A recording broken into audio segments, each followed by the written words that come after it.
Para a gente fechar com o mercado da bola, porque sempre tem mercado da bola aqui no De Primeira. André Hernan, William Gomes então vai para o Porto e isso quer dizer que o Wendel chega antes do meio do ano? Chega antes. 12 milhões de euros a venda do São Paulo para o Porto em relação ao William Gomes. O jogador já viaja amanhã cedinho para Portugal, vai para a cidade do Porto para assinar contrato, fazer exame médico.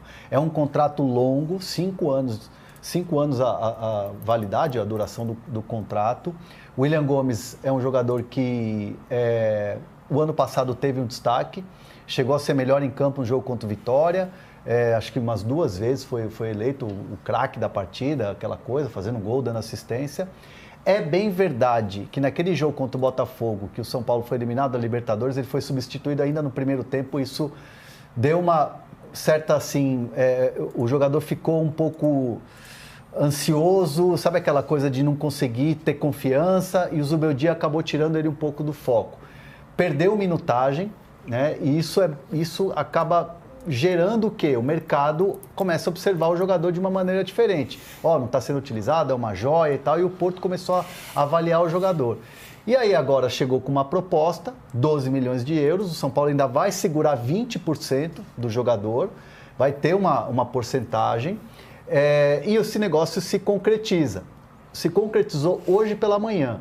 As duas partes apertaram a mão. E aí, o fato do São Paulo ter o pré-contrato já assinado com o Wendel, essa boa relação que voltou a ter entre Porto e São Paulo com a negociação do William Gomes, o Porto agora libera, já acertou os atrasados com o Wendel e vai liberar a tendência que libere o Wendel para se apresentar ao São Paulo. Ou seja, o São Paulo vende um jogador, faz um caixa, segura a porcentagem e vai ter o Wendel liberado pelo empréstimo, que era só no meio do ano. Então, assim, muita gente está criticando a diretoria do São Paulo por vender uma joia, mas eu acho que foi um movimento para lá de interessante da direção tricolor.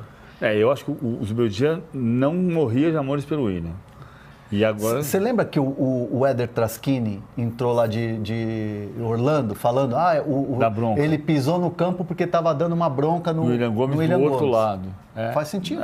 Não, e o jogo do Botafogo, por mais que você diga, ninguém vai dizer que o William jogou bem contra o Botafogo no Morumbi, no jogo da Libertadores.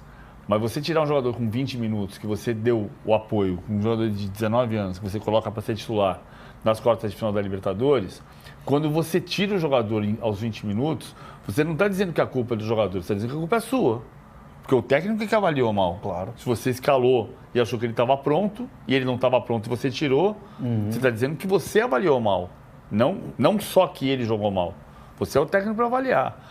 Então, nessa situação, você vender um jogador que tem mercado na Europa, que você vende por 12 de euros e mantém 20%, o Porto tinha uma história com o Pinto da Costa, que vamos ver com o André Vilas Boas, o novo presidente, se vai se manter, de comprar o Hulk por 3 e vender por 30, você pode, se você comprar por 12 e vender por 36, você vai ter um lucro de 20% disso. São 3,6, são 7,2 de euros. Então, você vai ter uma manutenção desse valor. E vai ter o Henrique para entrar no time, vai ter o Hugo para entrar no time, vai ter o Rian Francisco para entrar no time, vai ter o Lucas Ferreira para entrar no time, sem contar os que já estão no elenco principal. Os jogadores considerados titulares ali, ou quase titulares. E tem mais jogador chegando no São Paulo. Opa! O Cedric Soares, 32 anos, ele vai assinar o contrato. Já estão trocando as minutas de contrato, ali aquela coisa de documentação, ele vai assinar um contrato de 3 meses. É um contrato de produtividade e o São Paulo enxerga que pode ter um jogador assim como teve o Sabino. Recuperou o Sabino hoje tem um contrato grande com multa rescisória e é um dos principais jogadores ali da defesa do São Paulo. Então o Cedric chega como uma aposta, é um jogador experiente, está 1 ano parado, mas o Refis avaliou e falou que ele está pronto. Então assim, a minha fonte diz o seguinte, que ele assina ainda hoje, amanhã já treina e já fica à disposição. Eu tenho um pé atrás, porque pode dar certo, pode. O Cedric jogou o clássico de Londres, do norte de Londres, contra o Lucas. Que a gente vê o Cedric lateral direito do Arsenal e o Lucas ponta no Tottenham. O Cedric foi jogador do Sporting há muito tempo, depois jogou no Arsenal, mas eu acho que a semelhança que eu vejo, e eu não estou dizendo que vai ser assim, pode ser diferente, para depender do Cedric, O Juanfran foi campeão da Euro em 2012 e jogou a Copa de 14 pela Espanha. O Cedric foi campeão da Euro em 16 e jogou a Copa de 18. Só que o Juanfran veio para cá em 21, é parecido. E o Cedric vem para cá em 25, 7 anos depois. A história, ela é igual. O desfecho pode não ser. Quero continuar nesse assunto, mas antes eu preciso chamar um break, porque daqui a pouco a gente vai falar sobre Fernando Diniz e sobre Abel Ferreira no Palmeiras também e os protestos da torcida. A gente já volta um minutinho na TV, a gente segue no YouTube.